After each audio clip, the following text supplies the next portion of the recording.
अगर मैं आपसे कहूँ कि जिसके पीछे आप भाग रहे हैं, जिसको आप चाहते हैं और जिसको पाने की कोशिश में आप हर किसी से बात कर रहे हैं, मेरे पास भी कॉल्स आती हैं कि एक पर्टिकुलर इंसान है जिसके लिए मैं बहुत ज़्यादा अट्रैक्टेड फील करता हूँ, मैं उससे बात भी करता हूँ, बट उसकी तरफ से कोई रिस्पांस नहीं आ रहा है। मतलब आप जिसे चाहते हैं, अगर मैं ये कहूँ कि अगर आप किसी के पीछे भाग रहे हैं, वो इंसान आपको नहीं मिलेगा। आपको बुरा लगेगा कि मैम ये आप क्या कह रही हैं कि मैं जिसको चाहता हूँ वो मुझे नहीं मिलेगा। हाँ, अगर आप किसी के पीछे भाग रहे हैं वो आपको नहीं मिलेगा। अब ज़रूरी है इसके पीछे की साइंस समझने की कि आखिर भाई क्यों नहीं मिलेगा। इतनी बड़ी बात मैं कह क्यों रही हूँ। तो नमस्कार, मैं हूँ शिखा, मैं हूँ एक काउंसलर, रिलेशनशिप एडवाइज़र, आपकी कोच, आपकी होस्ट और आपकी दोस्त भी। ये बात जितनी सुनने में ख़राब है, आपको बुरा लग सकता है, बट ये उतनी ही सत्य है।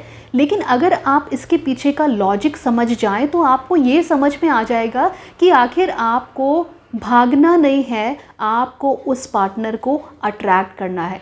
मतलब ऐसा हम क्या करें कि हमें कुछ करना भी ना पड़े और वो इंसान हमारी तरफ खुद ब खुद चल के आ जाए। तो इस वीडियो को ध्यान से देखिए, एंड तक देखिए, आप समझ जाएंगे कि आपको क्या करना है और आप ये भी समझ जाएंगे कि अब तक वो इंसान आपकी तरफ क्यों अट्रैक्ट नहीं हो रहा, वो क्या कुछ गलतियां हैं जो आप बार बार अपने रिलेशन में कर रहे हैं। तो साइकोलॉजी में एक थ्योरी है जिसे हम कहते हैं रिवर्स थ्योरी। रिवर्स थ्योरी साफ साफ ये इंडिकेट करती है कि आपका एक्शन आपके पार्टनर की तरफ कैसा है, यही आपका रिलेशनशिप डिसाइड करने वाला है। फ़र्ज़ के तौर पर अगर आप अपने पार्टनर की तरफ बहुत ज़्यादा अटेंशन दे रहे हैं, आप उसको ये शो कर रहे हैं कि आप उसके लिए बहुत सीरियस हैं और आप अपना 100% उसको दे रहे हैं, तो रिवर्स थ्योरी के हिसाब से वो इंसान आपसे दूर होता चला जाएगा अगर आपने अपना ये पैटर्न जारी रखा। अब आपको जस्ट उल्टा करना है। उल्टा करने का मतलब ये है, जो डेस्परेशन, जो सीरियसनेस आप दिखा रहे हैं वो आपको नहीं दिखानी है। ये तो हुई पहली चीज़। देखिए, दुनिया में हर वो चीज़ जो रेयर है, जो कॉस्टली है, वो हर किसी को अट्रैक्ट करती है। एक रिसर्च के अकॉर्डिंग बहुत से ऐसे यंगस्टर्स हैं जो एज शुरू होती है 16 ईयर्स से लेकर के 30 साल तक, वो ईएमआई पर महंगे महंगे फ़ोन लेते हैं। ईएमआई पर महंगे महंगे फ़ोन लेते हैं। आप समझ रहिए कि जितनी वैल्यू एक टाइम पर एक घर की हुआ करती थी, एक छत की हुआ करती थी, अब वो ये लग्जरी लेने लगी है। मतलब ये चीज़ जो रेयर है, एक अच्छा फ़ोन, वो लोग किसी भी तरीके से हासिल करना चाहते हैं, भले ही उनको लोन क्यों ना लेना पड़े। ये हुआ एक सीधा इंडिकेशन कि जो महंगी चीज़ है उसको पाने के लिए इंसान किसी भी हद तक चला जाता है।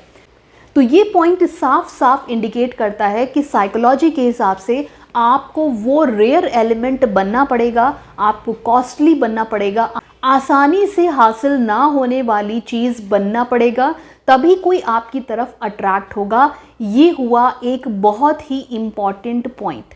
नाउ जो नेक्स्ट पॉइंट मैं आपको बताने जा रही हूँ वो ये है कि हर एक इंसान कुछ ना कुछ हासिल करना चाहता है।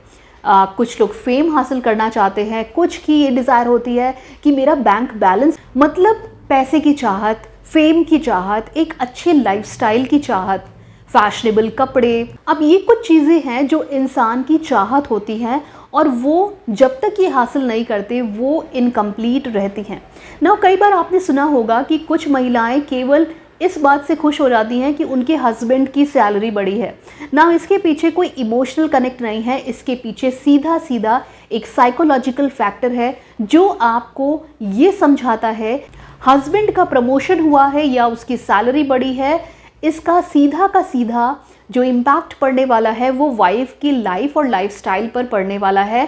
तो ना चाहकर भी, उस सैलरी से डायरेक्ट रिलेटेड ना होते हुए भी, वो वाइफ एक खुशी महसूस करती है क्योंकि उसको लगता है कि उसकी लाइफ में जो कुछ इनकम्प्लीट है या जो कुछ उसकी चाहत है, अब वो अपने हस्बैंड के थ्रू, अपने हस्बैंड की अर्निंग और स्टेटस के थ्रू उसकी लाइफ में वो चीज़ें कंप्लीट हो जाएंगी ना। यही सीधी साइंस अप्लाई होती है कि हर इंसान की लाइफ में कुछ ना कुछ मिसिंग फैक्टर होता है। वो मिसिंग फैक्टर इंसान किसी और में भी तलाश कर सकता है, इसलिए आपको वैसा बनना पड़ेगा जो किसी की चाहत बन सके। ना ये पॉइंट आपको सीधा सीधा ये इंडिकेशन देना है कि आपको इतना वैल्यूबल बनना है कि वो किसी की लाइफ का वो पार्ट बन सके जो वो कभी हासिल नहीं कर सकता। तो आपके पार्टनर में ये डर भी होना चाहिए कि you are one of your kind, कि आपको खो देने से उसका क्या लॉस हो सकता है, और वो तभी महसूस होगा जब आप वैल्यूबल होंगे। अगर आपने वो सब हासिल कर लिया जो उस पार्टनर की लाइफ में नहीं है, वो पैसा हो सकता है, वो फेम हो सकता है, वो आपका ओवरऑल डेवलपमेंट भी हो सकता है, क्योंकि हमारा जो ब्रेन होता है ना, वो लिमिटेड चीज़ों पर, रेयर चीज़ों की तरफ बहुत अट्रैक्ट होता है, क्योंकि हमें ये लगता है कि ये रेयर है, ये लिमिटेड है, ये इंसान या ये चीज़ एक बार खो जाने के बाद मुझे नहीं मिलेगी। तो आपको वही रेयर इंसान बनना है ना। अगर आपका क्वेश्चन अभी भी यही है तो पार्टनर अट्रैक्ट कैसे होगा, तो उसको मैं सिर्फ एक लाइन में एक्सप्लेन करूँगी कि आप अपने ऊपर, अपनी पर्सनैलिटी और अपने ऊपर जितना भी काम करते हैं, आप खुद को जितना रेयर वैल्यूबल बनाते हैं, उसका जो रिज़ल्ट होता है या फिर जो उसका आपको रिवॉर्ड मिलता है, वो ये मिलता है कि एक पर्टिकुलर इंसान जिसे आप चाहते हैं वो और दुनिया के सारे लोग जो भी आपके इंटरेक्शन में आते हैं वो आपकी तरफ अट्रैक्ट होंगे, क्योंकि आपने खुद को एक रेयर पर्सनैलिटी, इम्प्रूव्ड वर्जन बना लिया है। नाउ एक बहुत इंपॉर्टेंट पॉइंट जो किसी को भी आपकी तरफ अट्रैक्ट कर सकता है, वो ये होता है कि आपको हमेशा मिस्टीरियस बनना है। अपने पत्ते किसी के सामने कभी मत खोलिए। ये कहा जाता है ना, ये कहावत बहुत सत्य है। कहने का सिर्फ मतलब ये है कि खुद को आप ऐसा बनाइए कि लोग आपको जानने की कोशिश करें। मैंने अक्सर देखा है कि बहुत से लोग अपनी पूरी दिनचर्या, अपना पूरा रूटीन, अपने लाइफ के सारे सीक्रेट्स अपने पार्टनर के सामने या अपने फ्रेंड के सामने ऐसे शेयर करते हैं जैसे कि वो उसका कोई इनकी लाइफ में फ़र्क नहीं पड़ता। एक्चुअल में शेयरिंग करना एक अच्छी बात है, लेकिन जब हम चाहते हैं कि लोग हमसे बंधे रहें, वहाँ पर आपका मिस्टीरियस होना बहुत ज़रूरी है। इसके पीछे की साइकोलॉजी और लॉजिक की अगर हम बात करें तो अगर आप मिस्टीरियस बने रहते हैं, अपने बारे में ज़्यादा कुछ डिस्क्लोज़ नहीं करते, तो आपके सामने जो भी शख्स आता है, आपका पार्टनर, आपका फ्रेंड, आपके मिस्टीरियस होने से, मतलब आपके रहस्यमयी होने से उसके अंदर की क्यूरियोसिटी हमेशा जगी रहती है। वो आपकी हर एक बात में एक लॉजिक ढूंढता है, वो आपको समझने की कोशिश करता है, क्योंकि आप अपनी तरफ से कुछ भी एक्सप्लेन नहीं कर रहे हैं। नाउ ये तो एक चीज़ है कि आपने खुद को एक्सप्लेन नहीं किया, आपने खुद को एक तरीके से इतना मिस्टीरियस बना दिया है, तो हर इंसान ना अपने लेवल से आपको जानने की कोशिश करेगा और उसका दिमाग आपके प्रति बहुत एक्टिव हो जाएगा ना। जब उसका दिमाग एक्टिव हो जाएगा तो वो कॉन्टिन्यूअस क्या कर रहा है, वो आपको सोच रहा है। एंड जब आप किसी के दिमाग में बहुत लंबे समय तक चलते हैं, उस इंसान के दिमाग में चलते चलते आप उसके दिल में उतर जाते हैं, और वही एक ऐसा स्टेप होता है जहां पर वो इंसान आपके प्रति अट्रैक्टेड होता है और आपके इसी नेचर की वजह से वो आपसे बंधता चला जाता है और आपको और जानने की कोशिश करता है। इसलिए जिस गलतफहमी में आप जी रहे हैं ना कि दिल में जगह बनानी है, गलत है। दिल में जगह बनाने से पहले दिमाग में जगह बनाइए, उसको मजबूर करिए कि वो आपके बारे में सोचे और आप ही के बारे में सोचे, क्योंकि दिमाग के रास्ते ही आप उस इंसान के दिल में जा सकते हैं। और एक बार आपके दिल में एंट्री हो गई, फिर वो इंसान आपके प्रति बहुत ज़्यादा अट्रैक्टेड भी फील करेगा और उसका खुद का आपसे दूर जाना तो लगभग नामुमकिन हो जाता है ऐसी स्थिति में।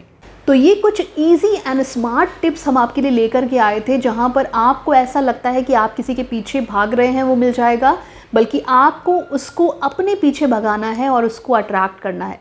तो उम्मीद करते हैं ये वीडियो आपको अच्छा लगा होगा। अगर अच्छा लगा है तो वीडियो को लाइक करिए, चैनल को सब्सक्राइब करिए अगर आप नए हैं तो, और बेल आइकन को ज़रूर हिट करिए, ये बहुत इंपॉर्टेंट है। साथ ही साथ हम आपको बता दें कि ऑनलाइन काउंसलिंग के लिए हमारा प्लेटफॉर्म ओपन है। स्क्रीन पर दिया हुआ नंबर हमारा व्हाट्सएप नंबर है। व्हाट्सएप के थ्रू आप अपना स्लॉट बुक करा सकते हैं और काउंसलिंग अवेल कर सकते हैं। बट इतना याद रहे, ये काउंसलिंग सेशन पेड है। तो आज के लिए इतना ही। Bye bye, take care, bye for now.